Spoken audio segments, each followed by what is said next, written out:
The first thing that hit me when I unlocked my mother's front door wasn't silence. It was scent, lemon oil, and old books, the faint, powdery sweetness of her hand lotion. Grief is supposed to feel like thunder. Mine felt like standing in a hallway that still remembered her footsteps. My sister, Renee, brushed past me with a grocery bag in one hand and a set of keys in the other. "We should air the place out," she said, already pushing up windows. "It's too heavy in here." I set my palm on the coat rack, the same one Mom used to tap twice before leaving, like a tiny ritual for luck. My eyes slid over the framed photos lining the wall: birthdays, graduations, a beach trip where Mom wore a floppy hat and laughed so hard her shoulders shook. She looked alive enough to make me forget she was gone. Renee's voice floated from the living room, brisk and bright. "I made a list. Donations, trash, keep. We can be done by next week if we don't get stuck in feelings." It wasn't an accusation, but it landed like one. Feelings were my department, messy and slow. Renee did logistics. Renee did control. I followed her into the living room, and the sight of Mom's crocheted blanket folded over the arm of the sofa punched the air out of me. It was the blanket she insisted on finishing for my daughter, even when her hands cramped. "If I can stitch," she'd said, "I can still love." Renee picked it up with 2 fingers. "This can go to your kid," she said, like she was distributing favors. I wanted to tell her it wasn't a favor. It was a piece of our mother. But my throat closed around the words, and I nodded instead. We moved through the rooms like we were cataloging a life rather than mourning one. Renee opened drawers, lifted lids, made decisions out loud. "These towels are old. These books can go. We'll keep the china. It's worth something." Every time she said worth, my stomach tightened.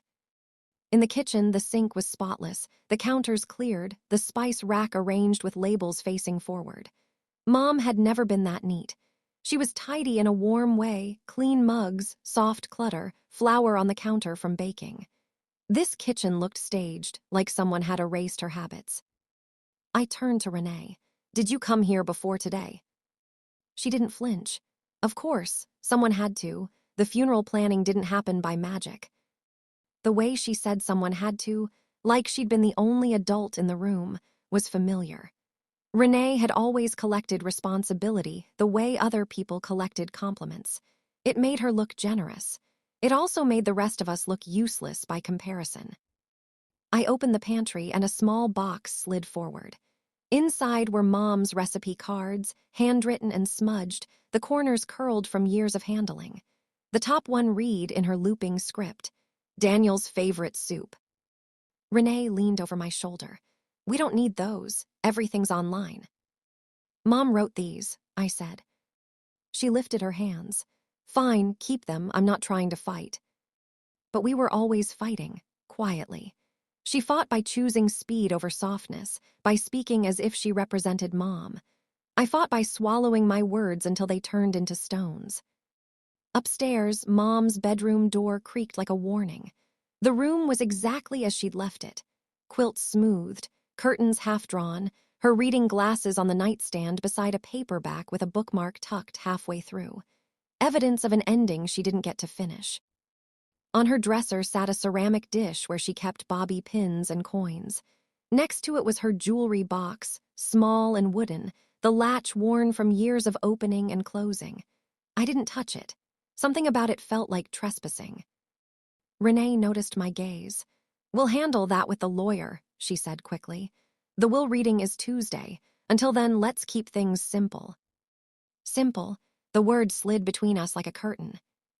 Above the dresser hung a photo of Mom with us, Renee on one side, me on the other, both of us smiling too wide, as if we'd been told to look happy.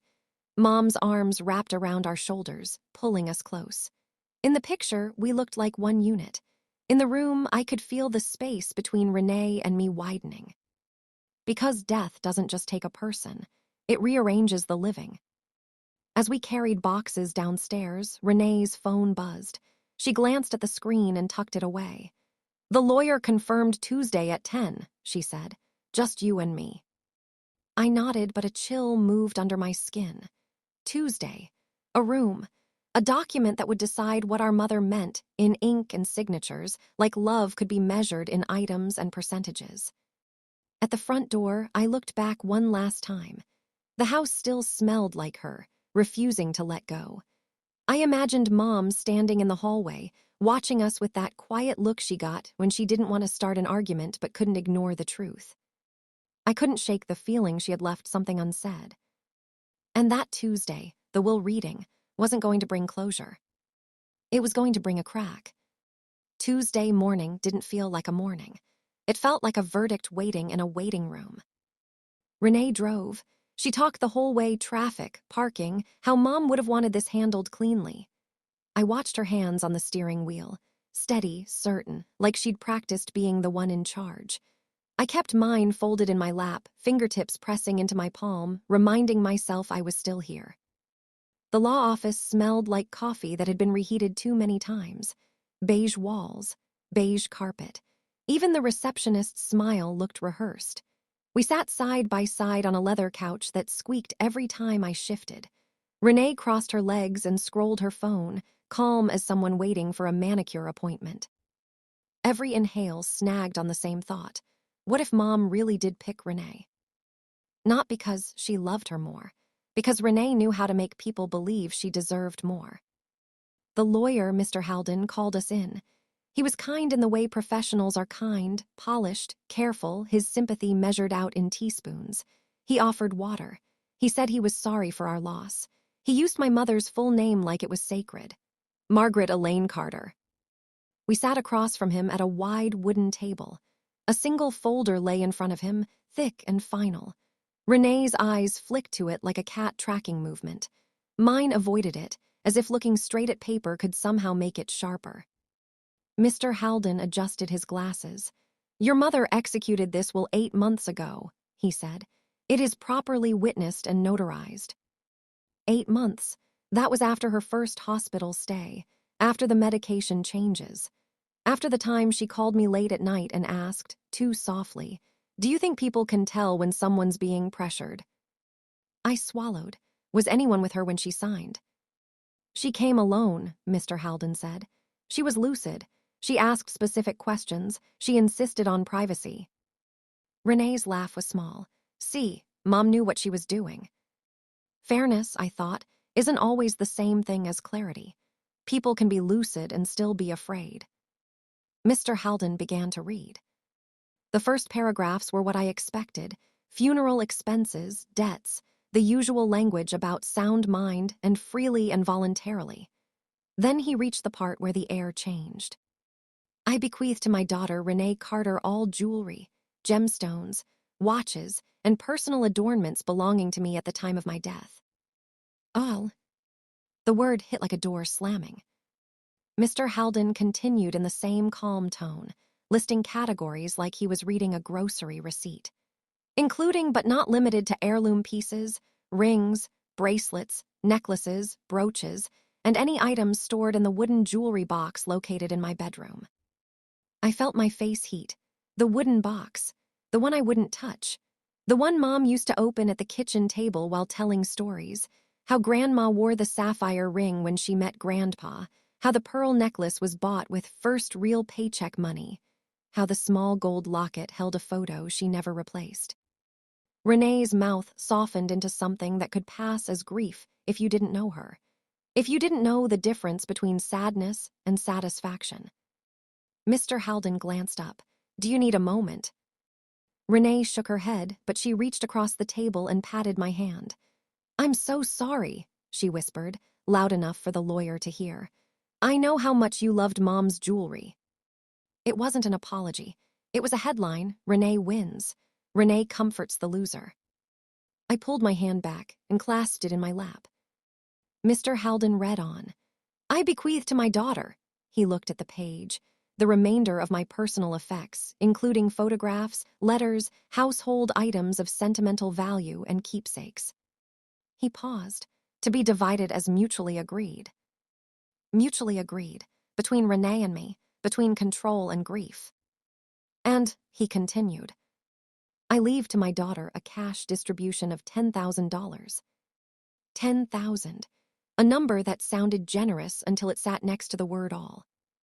Renee inhaled, slow and theatrical, like she was carrying the weight of the family. "Mom always wanted you to have the sentimental things," she said gently. "You're the one who cares about memories."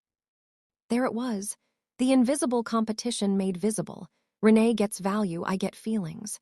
Renee gets assets, I get scraps wrapped in lace. I stared at the table grain. Love, I realized, can be rewritten to look like ranking. And if you're the one ranked lower, people tell you to be humble about it.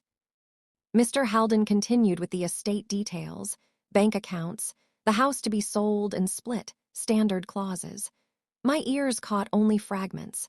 My mind kept circling the jewelry like a tongue worrying a broken tooth. When he finished, he folded the document neatly. "Your mother's intentions are clear," he said. "If there are items you wish to discuss, we can set a time." Renee nodded with the calm of someone whose future had just been confirmed. "No disputes," she said. "We'll handle it." Handle it, as if handling meant holding. Outside, the sun was too bright, cruel in its normalcy. In the parking lot, Renee turned to me with a face that looked practiced in the mirror. "I don't want this to come between us," she said. "I'll let you pick some pieces if you want. Maybe a bracelet or something. You don't have to be upset." The words were sugar.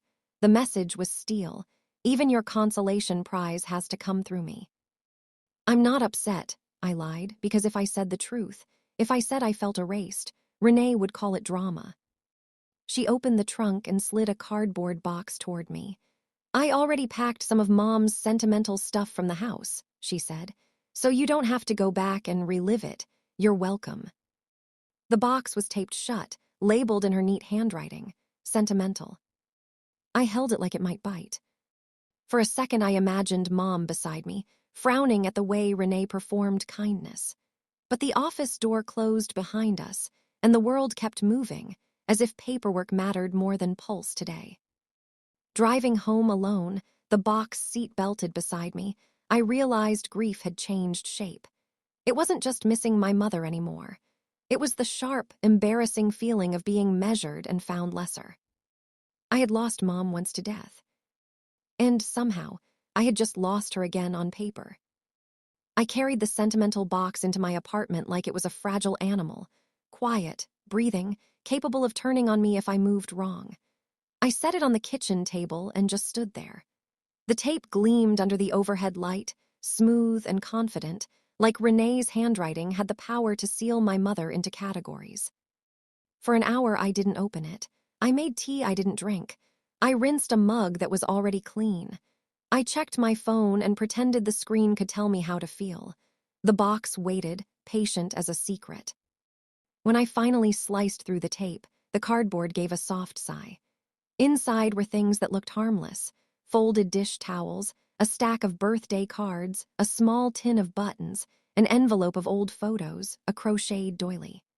The kind of objects people call treasures only after someone dies, proof that a life was lived in ordinary ways. I picked up a card with my name on it, written in Mom's looping script. For a second, relief washed through me. She'd thought of me. She'd left something personal. But the card was blank inside, just a card, no message, no final words. It felt less like a gift and more like a leftover. My phone buzzed. A text from my aunt. "Heard about the will. Your mom must have had her reasons. Love you." Had her reasons. The phrase was a bandage people liked because it stopped the bleeding without asking where the wound came from. Another message came from a friend. "At least you got something. Some people get nothing."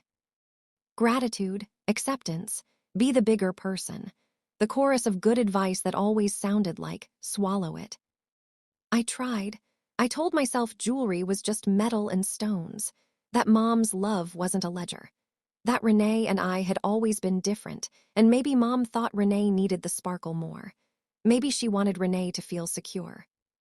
But my body didn't believe the story my mind was telling. Every time I pictured Renee's hand on my wrist in that office, her pity-pat masquerading as comfort, my stomach tightened. It wasn't the jewelry that hurt. It was the way the will had made Renee look chosen and me look handled. That night I couldn't sleep. I lay in bed listening to the hum of the refrigerator, the distant bark of a dog, and the quiet voice in my head that kept replaying the lawyer's words. All jewelry. All. It was such a clean word for something so messy. In the dark, memories arrive the way they always do when you're defenseless, out of order, sharp at the edges. Mom in her kitchen, lowering her voice when Renee walked in. Mom rubbing her thumb over the rim of her coffee mug, a nervous habit she swore she didn't have. Mom saying once, when she thought I wasn't listening, "Your sister can be persuasive." At the time, I'd shrugged it off. Renee was persuasive. Renee could talk her way into discounts, into favors, into being forgiven. That was just her talent. But then I remembered the phone call after Mom's first hospital stay. Her voice had been thin, like paper. "If anything happens," she'd said, "promise me you won't let people turn me into a story." "What do you mean?" I asked. "I mean," she'd paused, and I could hear the TV in the background, someone else in the room. "I mean, don't let them decide what I meant after I'm gone." At the time, I'd assumed she meant the usual family politics. Now the words felt like a warning that had been hiding in plain sight. The next morning, I took the day off work and drove to my cousin Lee's house. Lee was the kind of person who hugged you like she had both hands on your back and your heart. She poured coffee and sat with me at the kitchen island while I tried to explain why I felt wrong about feeling wrong. "Renee got the jewelry," I said. "I got towels." Lee frowned. "That doesn't sound like your mom." "Everyone keeps saying she had her reasons." Lee leaned closer. "Did your mom ever tell you she was worried about Renee?" I hesitated. She didn't say worried, not directly, but I searched for the right memory, and one surfaced like a fish breaking water. Mom at Thanksgiving, watching Renee talk to Uncle Mark about helping manage Mom's bills. Mom had smiled, but her eyes had been tight, not proud, guarded. "I've seen that look," Lee said quietly, as if reading my face. "The one where someone's trying to be agreeable because they're scared of what happens if they're not." I flinched. Renee wouldn't scare her. Lee didn't argue. She just waited. That was the difference between us and Renee. Lee didn't force a conclusion. She let the truth walk in on its own. On the way home, I stopped by the cemetery. I stood in front of the fresh mound of earth and felt my anger twist into something softer, something meaner. Suspicion. I hated it. Suspicion felt like betraying Mom's peace, but it also felt like honoring her warning. "I'm not trying to fight," I whispered to the dirt. "I'm trying to understand." Back at my apartment, I reopened the box and went through it slowly, item by item, as if my mother might have hidden herself in the seams. I found a small plastic bag with a few loose buttons and a broken earring back.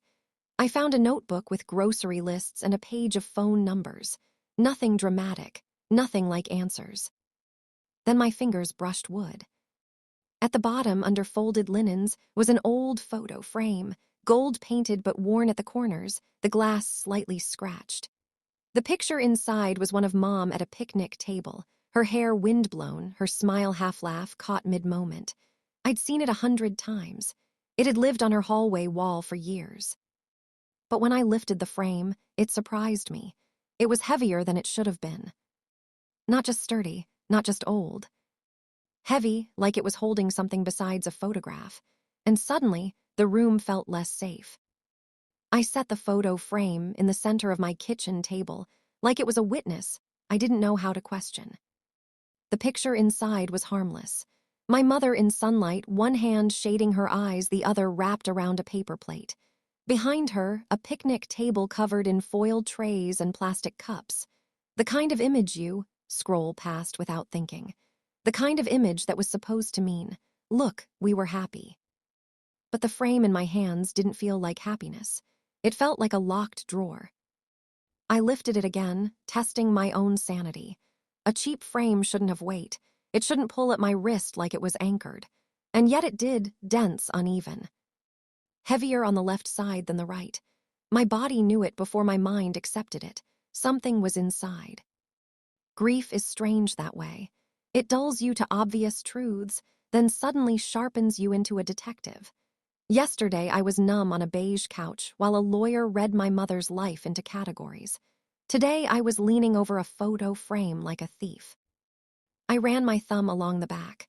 The cardboard backing was scuffed, edges frayed from years of being moved, dusted, leaned against walls.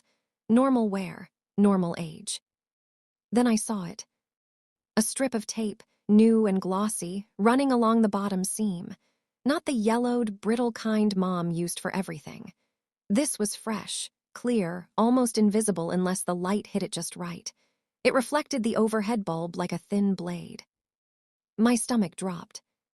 I turned the frame over and angled it, letting the light skim across the surface. There were faint scratch marks near the metal tabs that held the backing in place, tiny crescents where someone had pried them up, then pushed them down again. Not enough to scream tampering, but enough to whisper it. I pictured my mother's hands. Careful, small, arthritis swollen at the knuckles. She wouldn't have done this. She couldn't have. Even opening a jar had become hard for her at the end. So who did?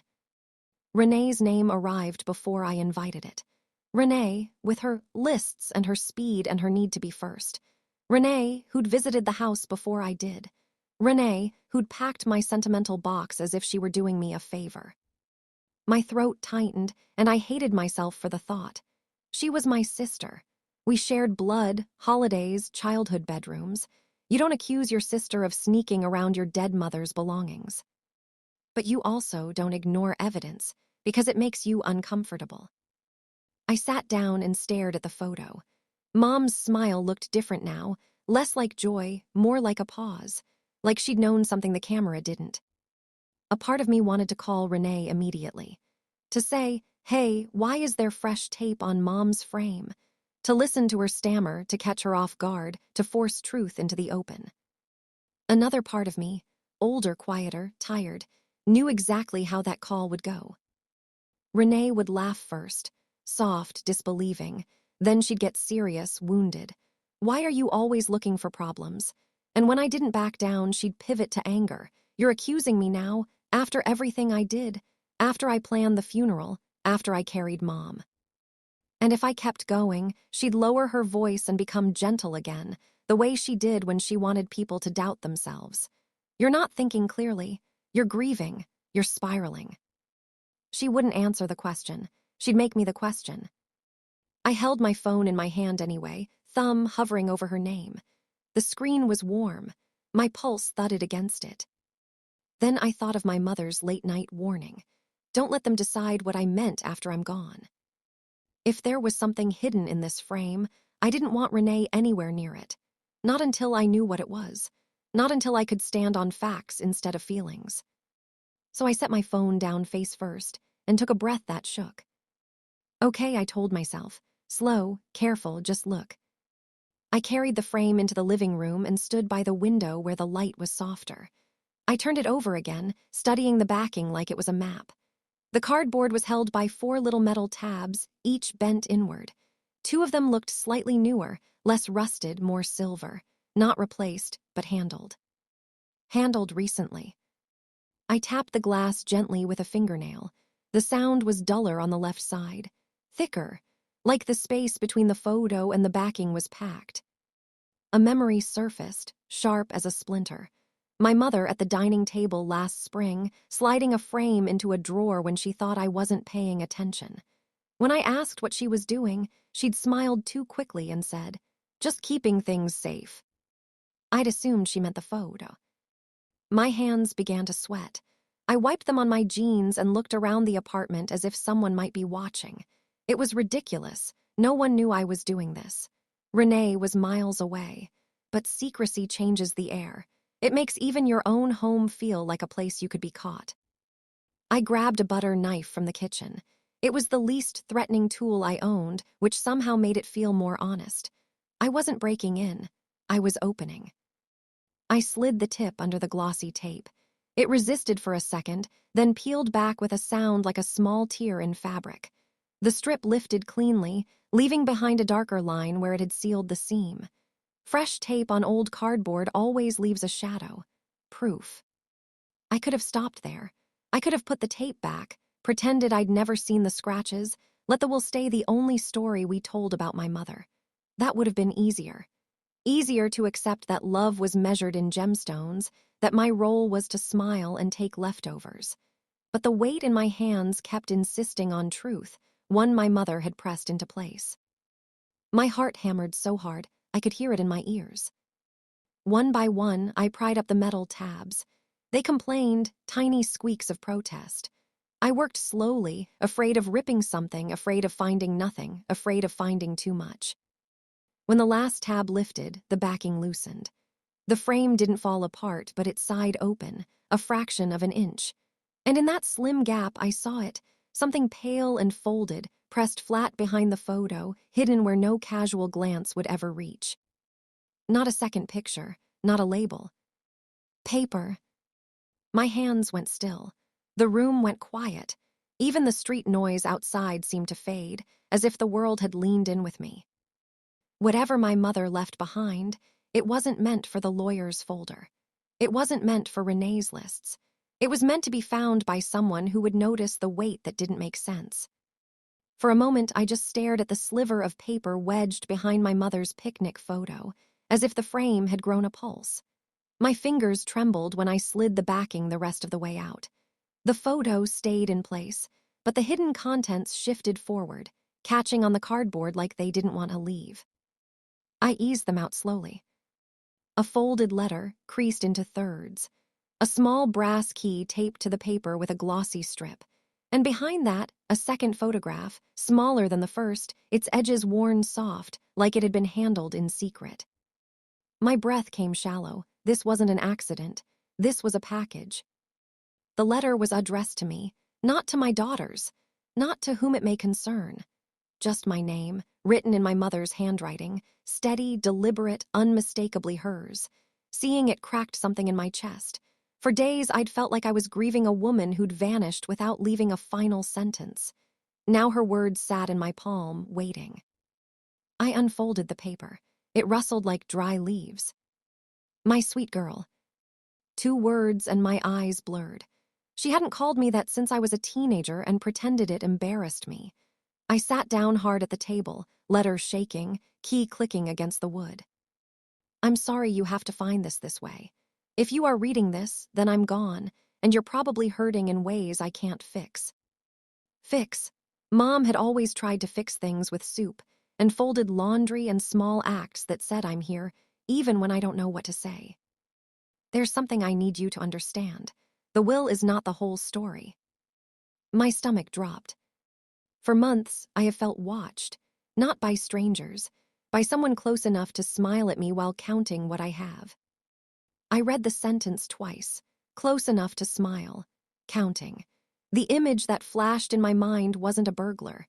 It was Renee at Mom's kitchen table, phone in hand, offering to help with bills. Renee asking questions that sounded caring until you noticed the math underneath. I kept reading, my hands cold. I know people will say I'm imagining it. They will say I'm old, tired, confused. But I am not confused about this. Someone has been paying attention to my assets more than my health. Assets. The word felt ugly in her voice, like a language she hated but had learned for survival. I thought of the lawyer's office, the beige walls, Renee's calm. The way all jewelry had sounded like a crown being placed on someone else's head. If the will wasn't the whole story, then the jewelry wasn't the prize I'd believed it was. It was theater. I'm leaving Renee the jewelry because she expects it, and expectation can be used like a leash. If she believes she has what she wants, she will stop searching for what she doesn't know exists. My mouth went dry. My mother, quiet, gentle, conflict-avoiding, had been planning strategy. Not revenge, protection. There are things I want you to have that are not meant to sparkle. Things that can't be worn to church or shown at Christmas. Things that matter because they tell the truth. Truth. My fingers tightened around the paper until it crinkled. If you're holding this, then you found the key. Do not show it to anyone. Do not mention the frame. Do not mention this letter. Not yet. I looked up, half expecting Renee to be standing in my living room with that practiced concern. The apartment was empty, but the warning filled the air anyway. For a second, I listened for sounds that weren't there. The elevator in the hall, a neighbor's TV, footsteps on the stairs. I checked my door lock without meaning to, then felt stupid for it. Still, my skin prickled. Secrets do that. They turn ordinary rooms into places where you whisper even when you're alone. The key opens a safe deposit box at Hawthorne Federal Credit Union. Box number 114. The branch is on Sycamore Street, the one with the blue awning. Bring your ID.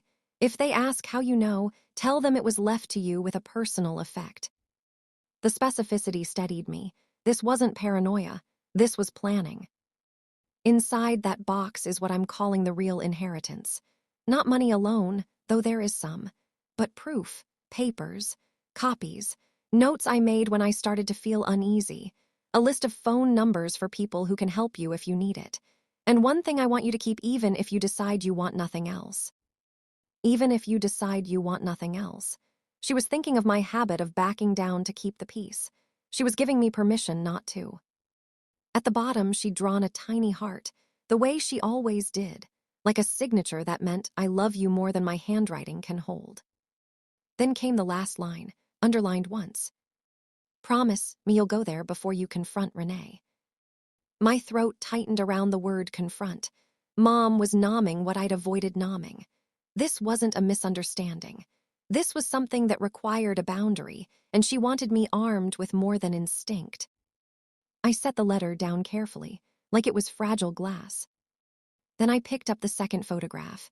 It showed the old lake overlook outside town, the one with the wooden railing and the faded sign about steep drops.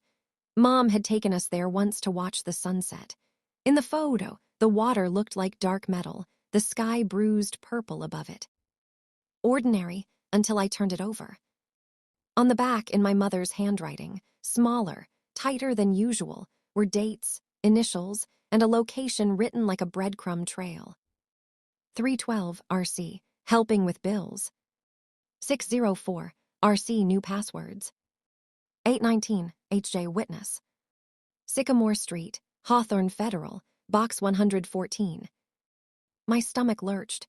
She hadn't just felt uneasy. She'd been documenting not moods, incidents, patterns, witnesses. And the initials that weren't Renee's, HJ, meant someone else had seen something. Someone could confirm it. I pressed the photo to my chest and closed my eyes.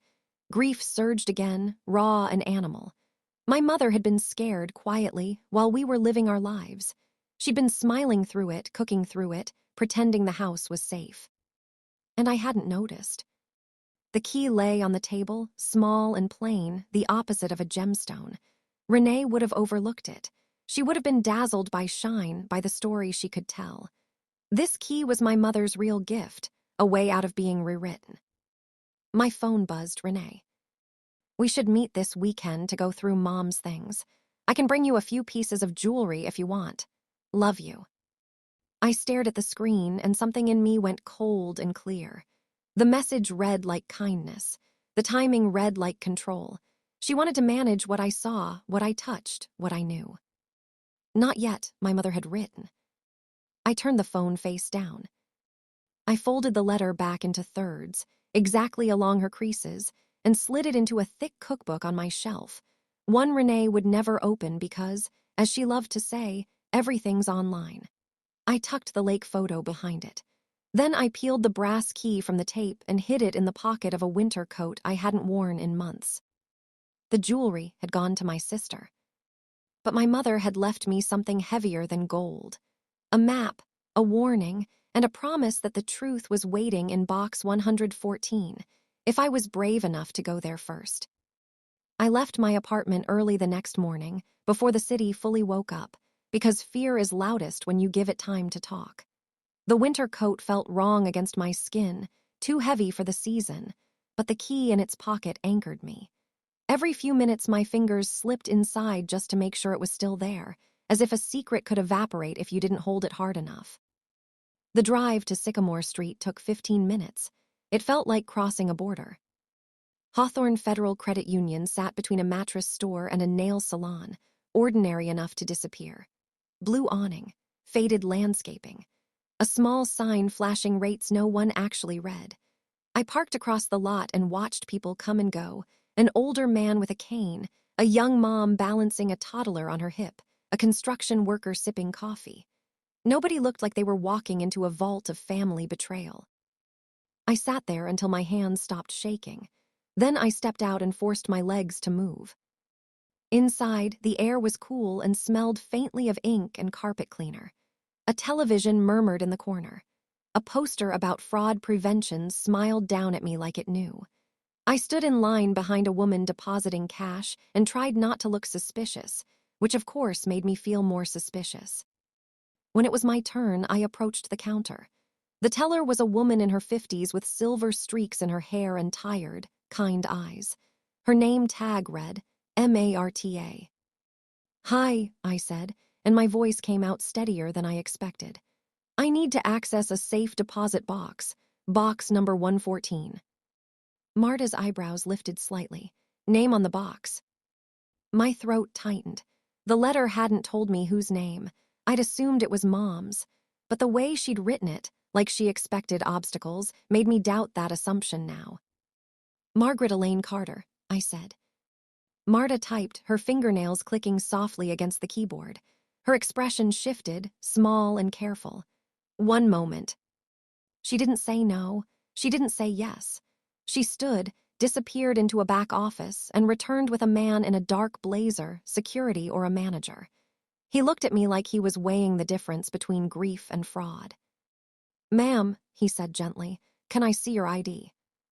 I handed it over, trying not to let my hands tremble. He studied it, then glanced at the screen. "Margaret Carter is listed as the renter," he said, "and there is a designated deputy. That deputy is you." The pressure in my chest loosened, just a fraction. "So I can access it?" He nodded. "Yes, we'll need you to sign a form acknowledging access due to the renter's death. Do you have documentation?" I'd brought a copy of the death certificate in my bag, another detail that made my mother's planning feel hauntingly precise. I slid it across the counter. He reviewed it, then pushed papers toward me. As I signed, my mind flashed to Renee's text from last night, her sweet offer of a few pieces if I wanted them. If she'd known about this box, she would have been here already. If she didn't know, then Mom's leash strategy was working. Marta led me past a locked door into a hallway that smelled like metal and cold air. The room beyond was small, windowless, lined with safe deposit boxes like silent teeth. She held herself with practiced professionalism, but her eyes softened.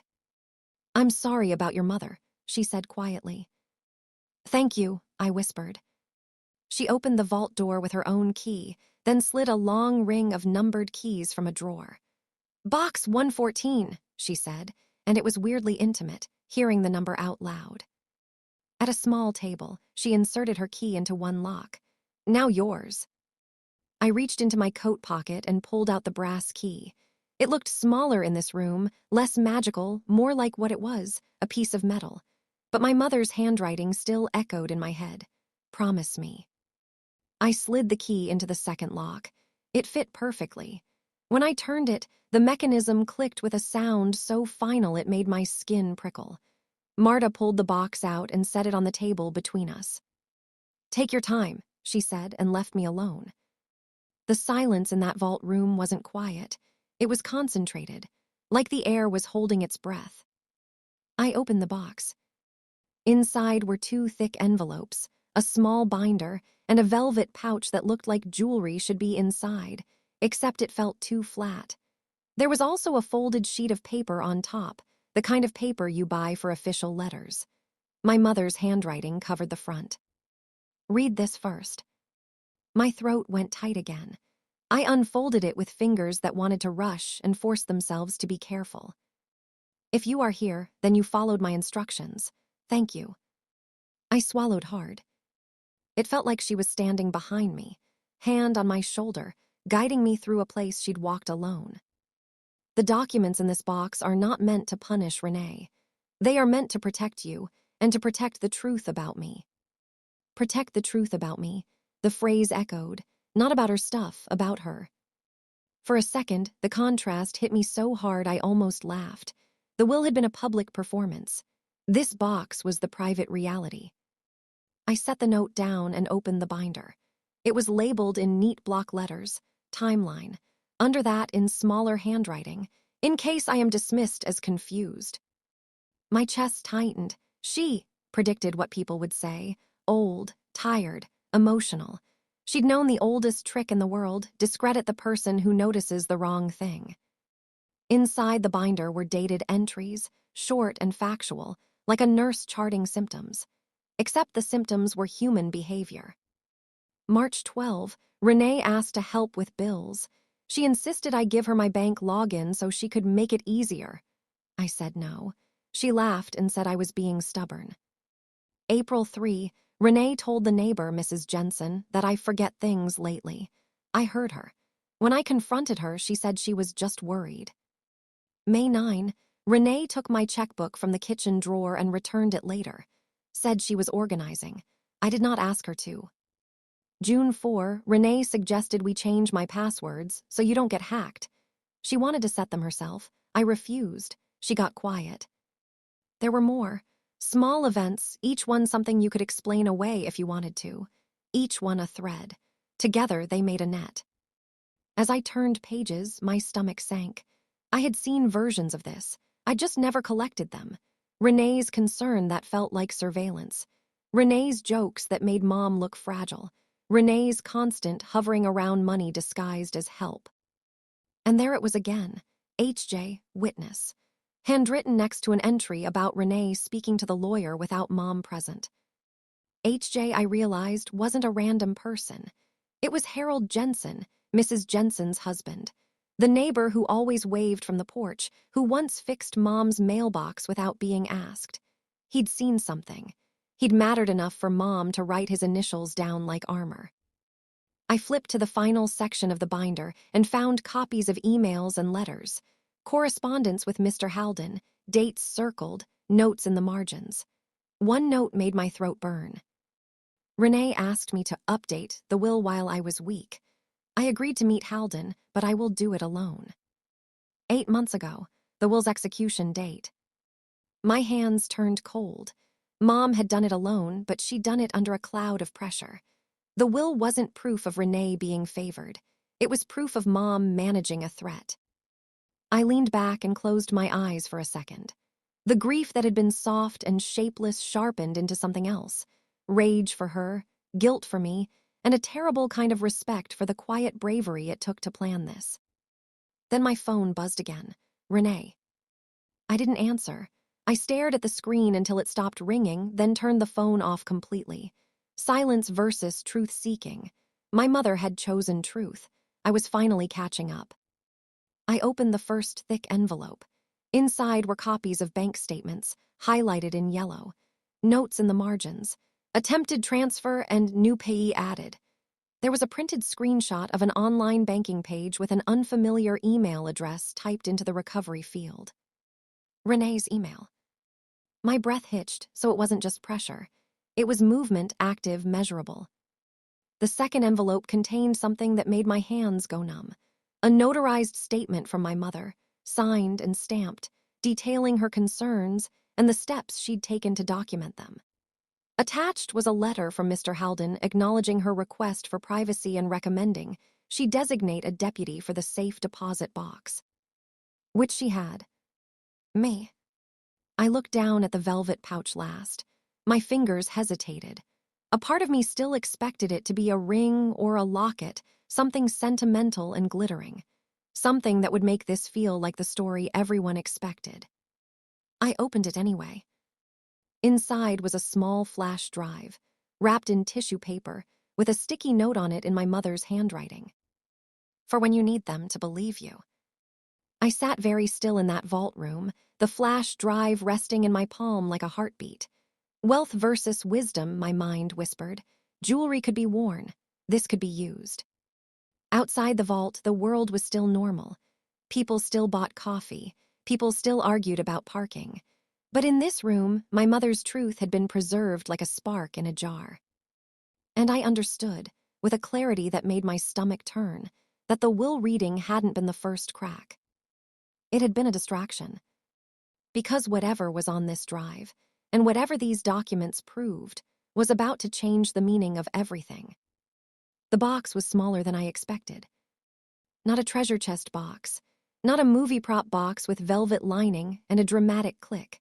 Just a plain, scuffed thing tucked behind the false back of Mom's old cedar trunk, wrapped in a dish towel like it was something fragile or something that could bruise. My hands shook anyway, because my sister already had the jewelry.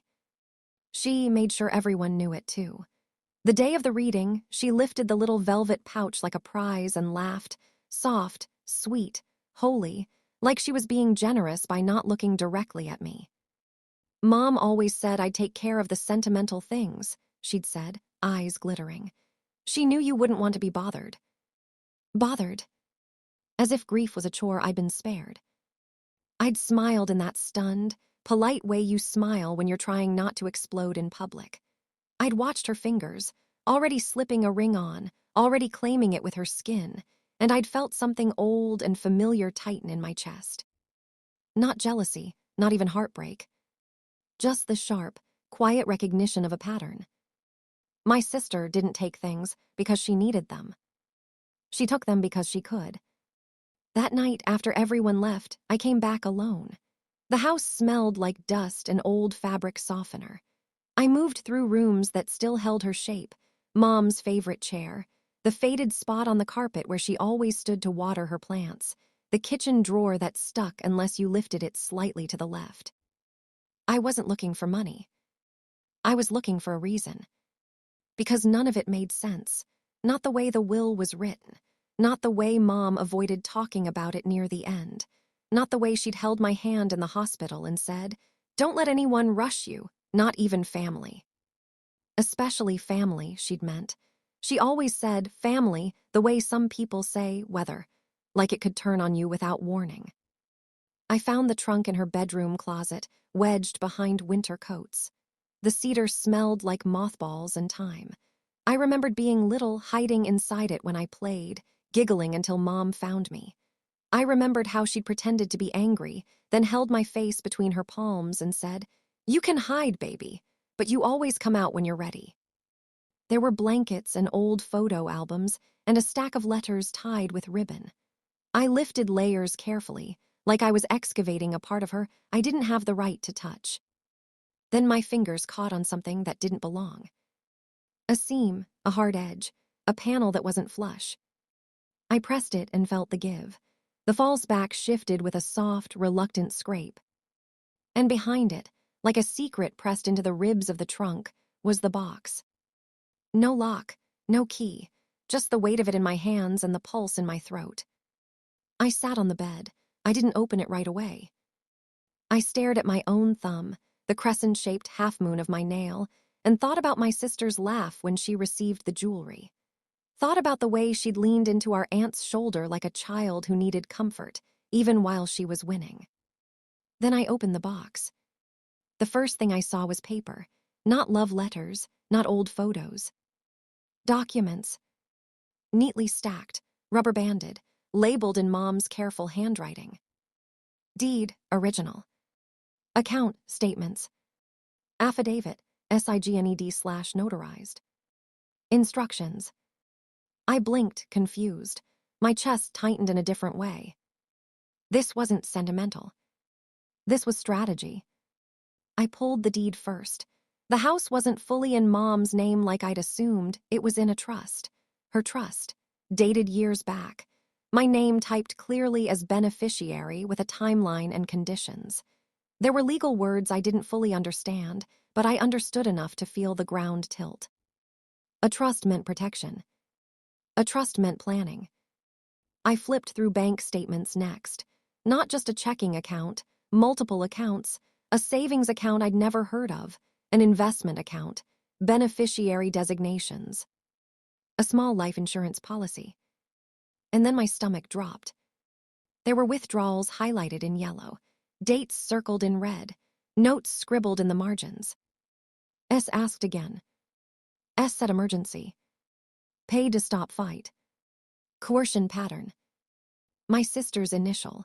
Mom never wrote her full name when she was angry, just the first letter, sharp like a pin. I felt heat rise in my face. It wasn't grief now. It was something bitter, old, and too familiar, the feeling of watching someone drain a room and call it love. I kept reading. There was a notarized affidavit, Mom's signature, the notary stamp, the formal language. It described repeated pressure for money, threats, emotional manipulation. Mom wrote it in clean, careful sentences, like she was documenting something she knew no one would believe unless it sounded official. There was a line that made my mouth go dry. I have been told, explicitly, that if I do not comply, I will be cut off from my grandchildren and publicly shamed. My hands started to shake so hard the pages rustled. My sister had kids. Mom adored them.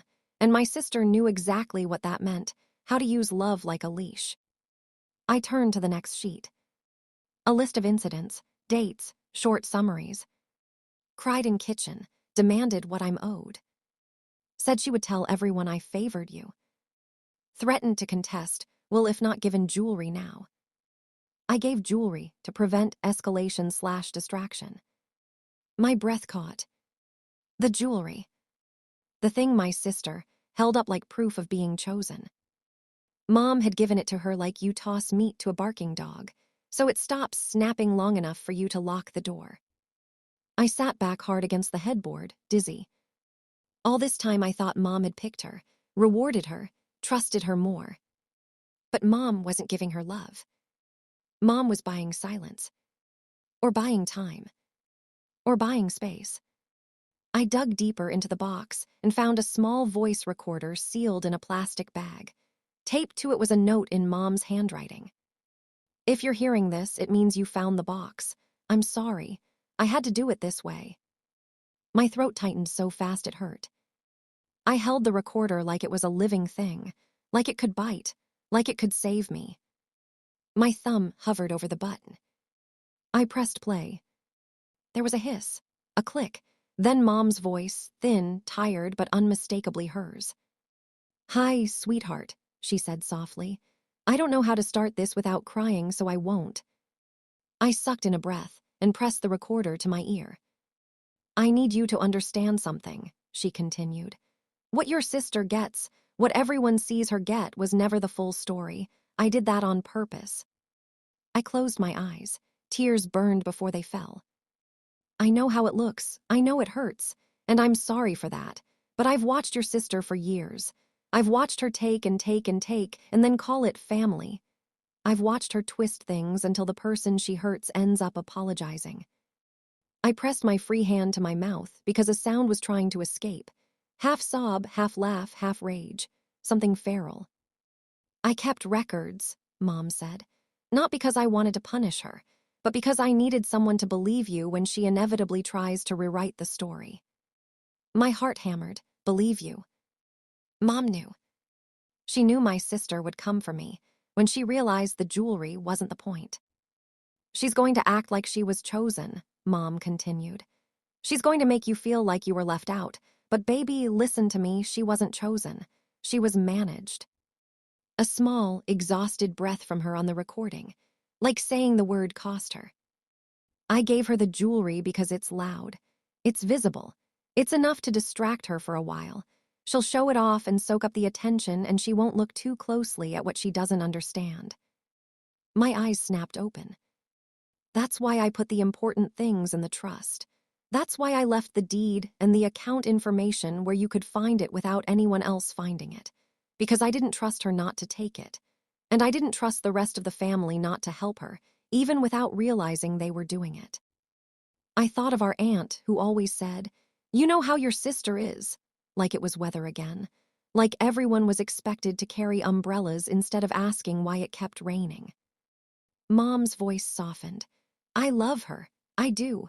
But love doesn't mean handing someone the scissors and hoping they don't cut you." A pause, then. "I'm asking you to do something hard. I'm asking you to protect yourself even if it makes you look like the villain. I know you. You'll want to explain. You'll want to keep the peace. But peace that costs you your life isn't peace. It's surrender." My tears slid down to my jaw. I didn't wipe them. "I didn't leave you nothing," Mom whispered. I left you a way out, I left you proof, I left you a boundary. I sat there, frozen, as if her voice could physically hold me in place. When the recording ended, the silence in the room felt louder than any argument my sister had ever started.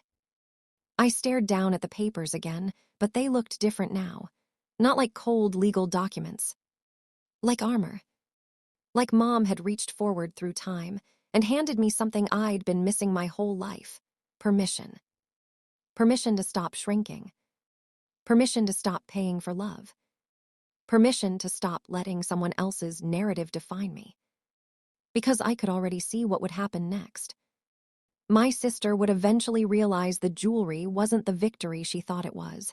She'd come sniffing around the real assets, the trust, the house, the accounts. She'd start asking questions that sounded innocent until you heard the blade in them. Mom wouldn't do that. There must be a mistake. You know, she promised me. Don't you think it's selfish to take everything? Family shares. And if questions didn't work, she'd use the old tools. Guilt, tears, rumor, pressure. Maybe she'd threaten to contest the will. Maybe she'd turn the family against me. Maybe she'd show up with that jewelry on her fingers and act like it proved she belonged where I stood. I looked at the affidavit again, the highlighted withdrawals, the timeline, the trust paperwork. Mom hadn't just loved me. She'd anticipated my sister. She built a maze with only one exit, mine. My phone buzzed on the nightstand, a text from my sister. Hey, so when are we meeting to go over Mom's stuff? We should do it together. Family, you know. I stared at the message until the words blurred. My heart beat slow now, heavy. I could keep quiet, secure everything legally, move carefully like Mom asked. Let my sister keep her loud little victory while I locked down the real inheritance. Or I could confront her, tell her I knew the truth, that Mom hadn't chosen her, that the jewelry was bait. But confrontation would be a match in a room full of gasoline, and my sister had always been better at fire than I was. I looked at the box again, the documents, the recorder, Mom's handwriting on the note. I whispered into the empty room, "What do I do, Mom?" And in my mind, her voice answered, steady, tired, certain. Protect yourself, even if they hate you for it. I picked up my phone. My thumb hovered over the keyboard.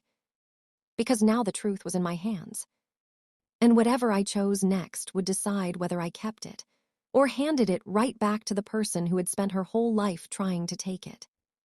I stayed in that vault room long after my hands stopped shaking, because leaving felt like stepping out of a storm shelter and discovering the tornado had followed you home. The flash drive sat in my palm, light as a coin, heavy as a verdict. For when you need them to believe you. My mother had written that like she'd already watched the future unfold, people tilting their heads, offering pity, deciding she'd been confused and I was dramatic. She hadn't just left me proof. She left me a shield. I slid the drive back into the velvet pouch and forced myself to keep going. Evidence doesn't matter if you can't face it. At the bottom of the safe deposit box was a manila envelope labeled in her neat block letters. DEDS and TITLES. I opened it and found copies of the house deed, the mortgage payoff letter, and a separate deed for a small parcel of land outside town. The kind of property that never came up at family dinners because it was easier to pretend it didn't exist. In the margin, my mother had written, "Dad's promise, keep safe." My throat tightened. Grandpa used to say that land was for the girls. But after he died, everything got cloudy, paperwork misplaced, stories argued over. I'd assumed it was gone. It wasn't gone. It was here. And it was in my mother's safe deposit box, not in the file cabinet at home Renee had been organizing. A typed letter from a title company confirmed Mom as sole owner. Beside it, a sticky note. Renee doesn't know about this. Yet. A cold understanding settled in. The jewelry wasn't the point. It was the bright object tossed across the room to make you look away while someone tried the locks. I pulled out the bank statements and read them like a map. The highlights tracked a pattern, small attempts first, like testing a door, then bolder moves when the resistance didn't collapse. New payee added. Recovery email changed, caught same day. A fraud alert printout with my mother's scrawled answer across the top. No. There was a list titled Authorized Users. Under her checking account, only me.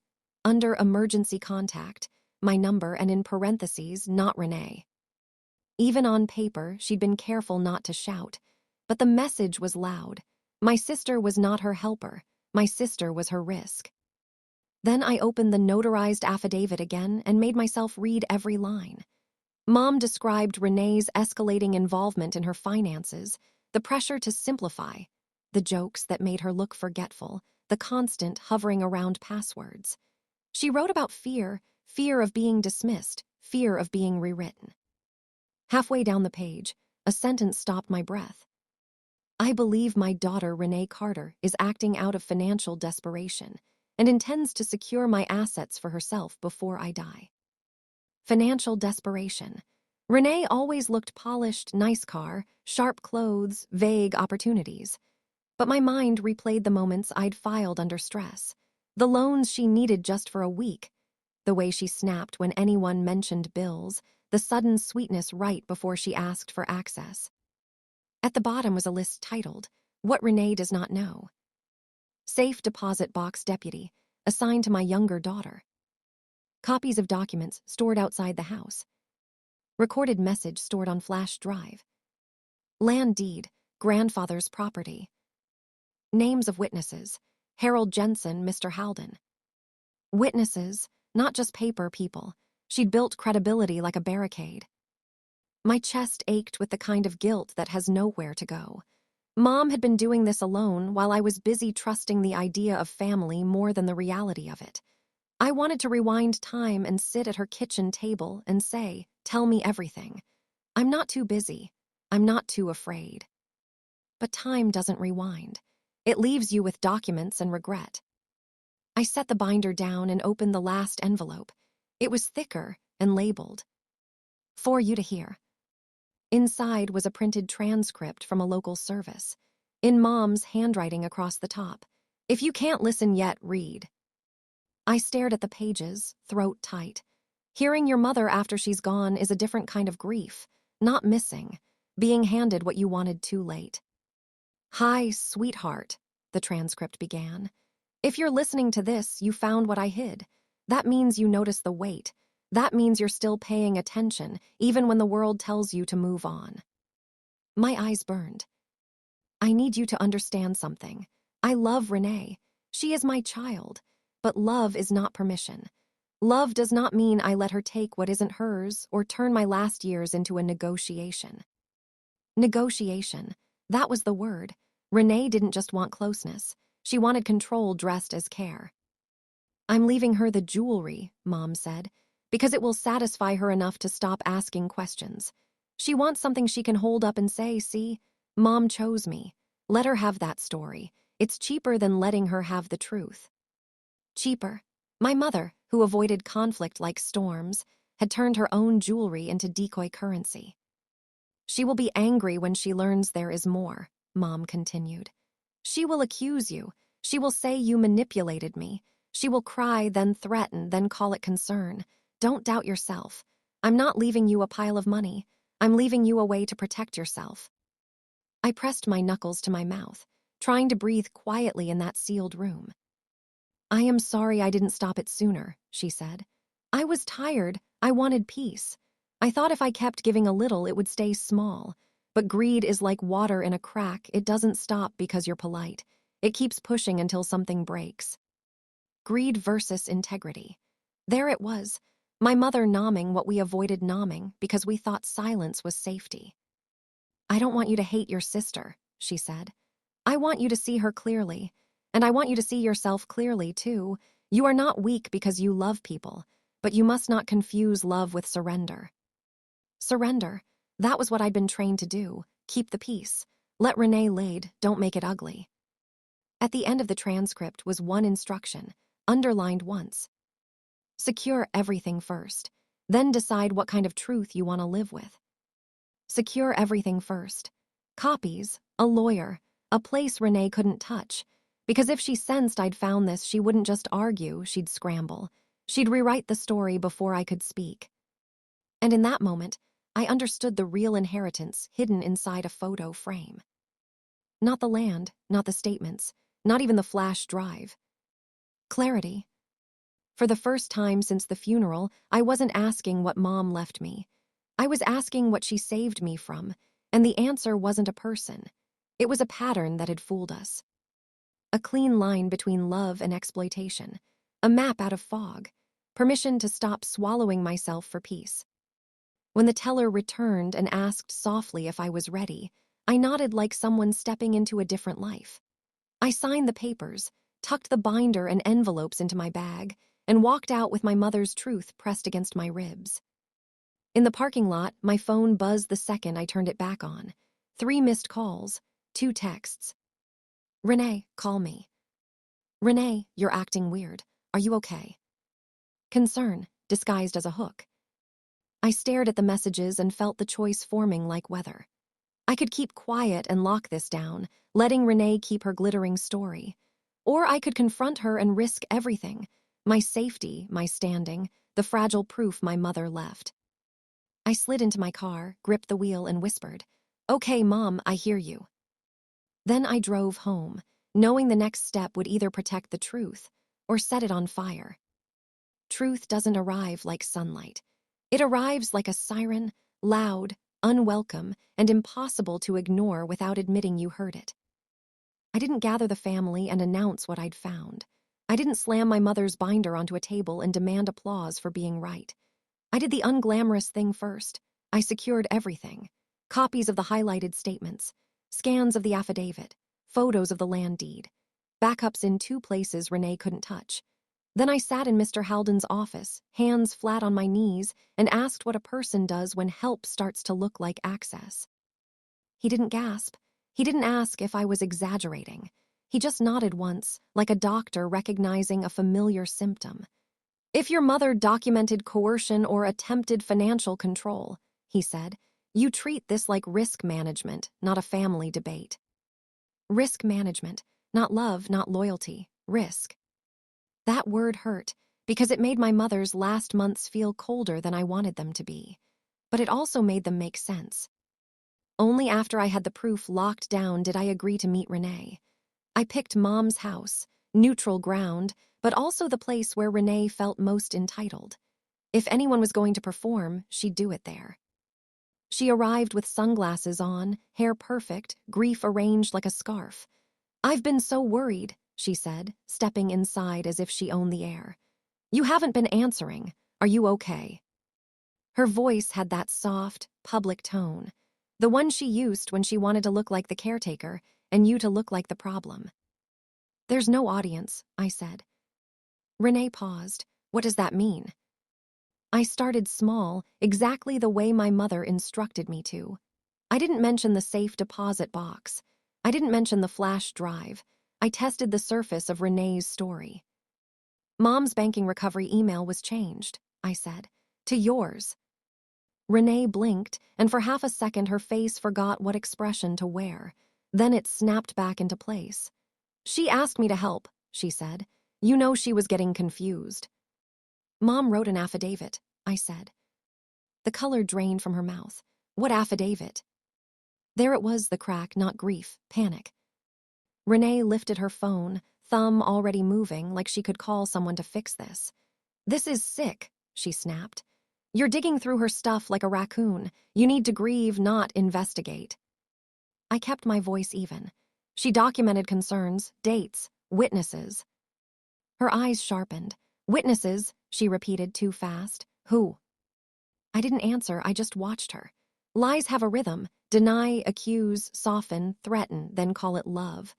Renee moved through the first 2 steps in seconds. "You're jealous," she said, leaning in. "That's what this is." "You can't handle that Mom trusted me." The old me would have defended myself. I would have explained my motives, apologized for making things tense, begged her to understand. But my mother's words were still warm in my head. "Don't confuse love with surrender." "I'm not here to argue about the jewelry," I said. "I'm here to tell you I'm not blind." Renee's face shifted again into something colder. So what do you want? Not what did Mom say, not did I hurt her. Just negotiation, like this was a contract dispute. I'm leaving, I said. And if you try to touch anything you're not entitled to, you'll be dealing with more than my feelings. Her jaw tightened. You're threatening me. I'm setting a boundary, I said, and walked out before she could bait me into staying. By the next morning, the fallout had spread through the family like smoke. My aunt called first. Renee says you're accusing her of stealing, she said, as if saying the word might make it real. Is that true? I'm saying Mom documented attempts to control her finances, I replied. I'm following Mom's instructions. Silence, then the gentle knife. Honey, your mom must have had her reasons. Don't ruin your relationship over misunderstandings. Misunderstandings, our family's favorite blanket. Warm, soft, and designed to cover ugly shapes. Uncle Mark called next. Your sister did so much, he said. She was there every day. Asking for passwords is not caregiving, I said, and my voice surprised me with how calm it was. He sighed like I was exhausting him. You're emotional right now.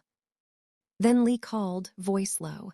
I always thought Renee was intense about money, she admitted. I didn't want to start drama. Then Mrs. Jensen, the neighbor, spoke like she'd been waiting for permission to breathe.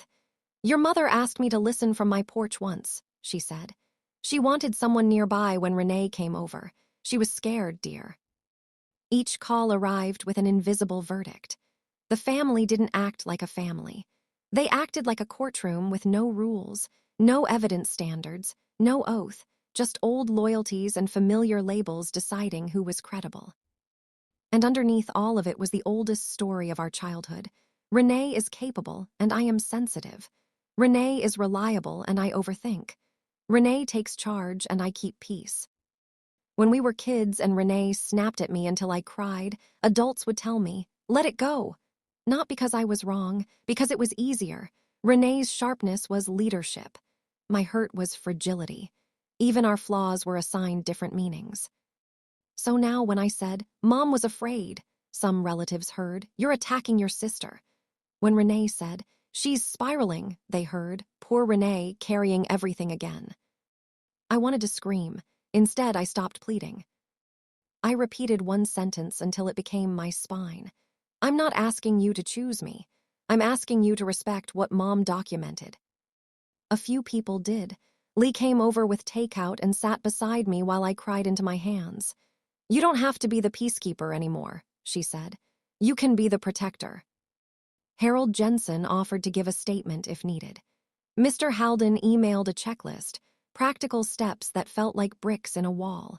Keep originals secured, limit communication, document threats, consider a protective order if harassment escalates. But others doubled down. My aunt stopped calling. Uncle Mark sent a long message about forgiveness and unity that never once mentioned accountability. Renee posted a photo of Mom on social media with a caption about being the one who stayed and honoring what Mom trusted me with. Hearts poured in like votes. I read it once, felt the old urge to explain myself, and then closed the app. Some people weren't choosing Renee because they believed her. They were choosing her because admitting she might be wrong would force them to revisit every time they'd enabled her, and every time they'd asked me to stay quiet for the sake of peace. Friday evening, I returned to Mom's hallway and stared at the empty spot where the picnic photo frame used to hang. The wall looked too clean, like a missing tooth. I pressed the binder to my chest and whispered, I won't let them turn you into a story. Belonging had always been my weakness. Self-respect had to become my strength. With evidence in hand, I made the move Mom had been guiding me toward. A final move that didn't require the family's approval, only my integrity, and I felt the air shift, like a door finally locking from the inside. The final move wasn't dramatic. It didn't involve a shouting match in the driveway or a public reveal that made relatives gasp and clutch their pearls. It looked like paperwork. It looked like me sitting across from Mr. Halden again, my mother's binder open on the desk, the flash drive resting beside it like a silent witness.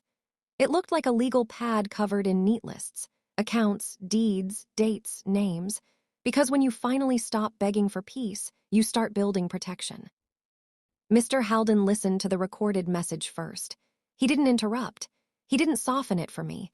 When my mother's voice filled the room, steady, tired, resolved, I watched his face change in small, respectful increments.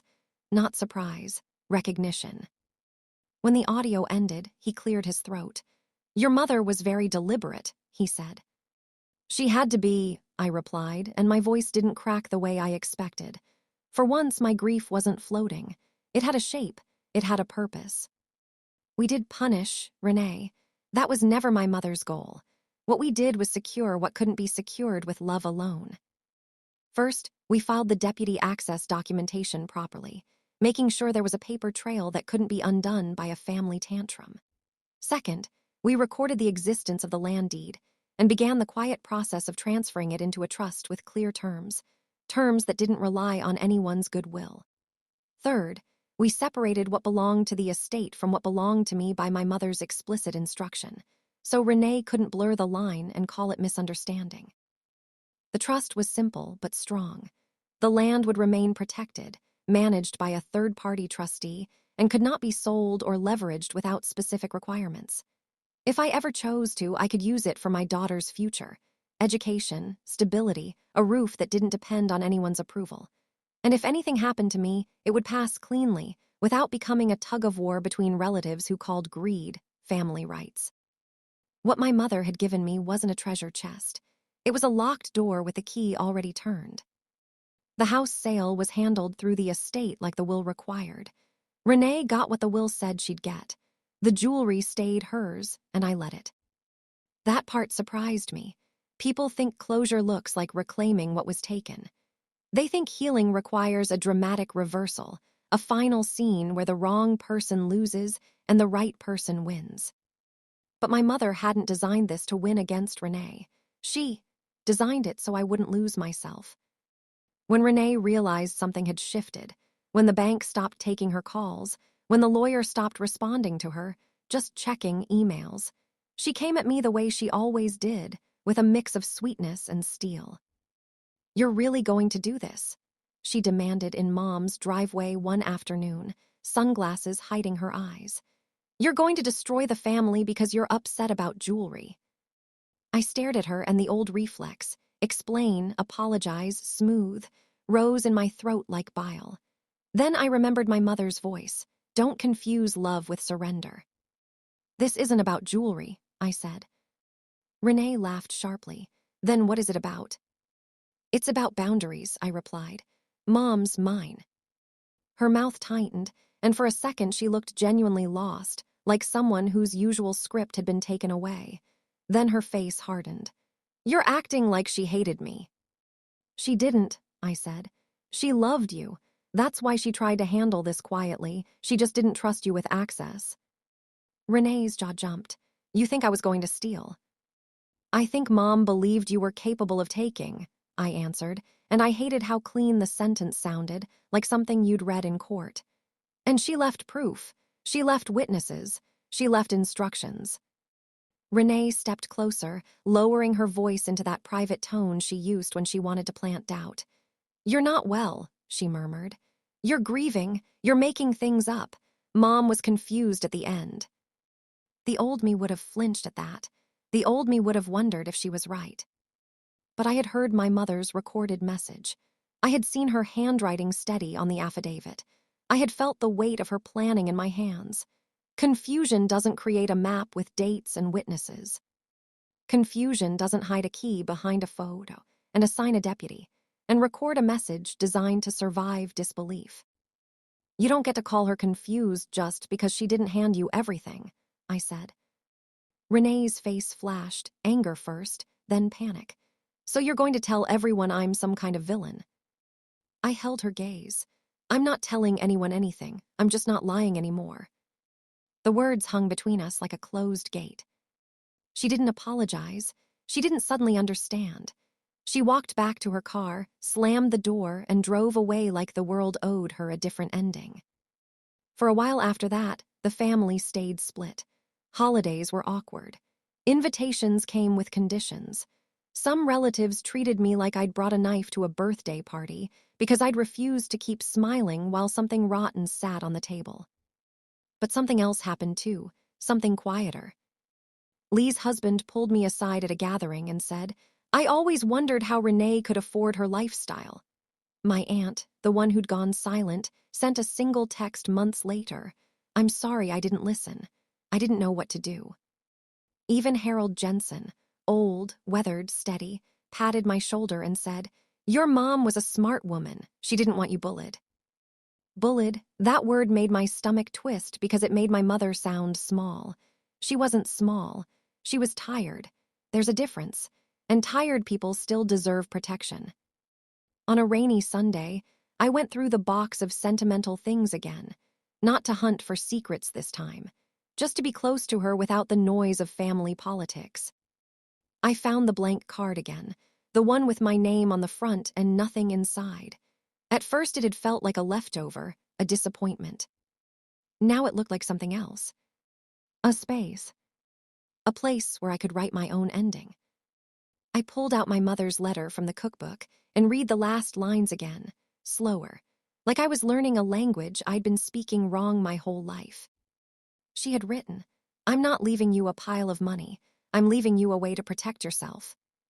And then, in smaller writing beneath, almost like an afterthought, she'd added one sentence I hadn't noticed the first time, so faint I'd assumed it was a smudge. "Freedom is the inheritance no one can take, unless you hand it back." I sat at my kitchen table, rain tapping the window, and let that sentence settle into me. Freedom isn't loud. It doesn't sparkle. It doesn't earn applause from relatives who prefer easy stories. Freedom is the quiet moment when you stop negotiating your worth.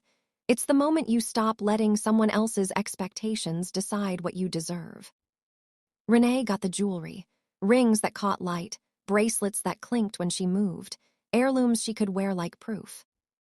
But my mother left me something heavier than gold. A boundary carved into paper and truth, a map hidden behind a smile, and the permission to stop being the family's peacekeeper at the cost of my own peace. Grief still came in waves. Some days I missed her so sharply it felt like hunger. But underneath that ache was something new, something steady. Integrity. And when I thought of my mother now, I didn't picture her as a victim, cornered by pressure and forced into secrecy. I pictured her as a woman who loved both her daughters enough to tell the truth in the only way she knew would survive. Quietly, carefully, in a photo frame that only someone paying attention would notice. That was the real inheritance. Not jewelry. Freedom,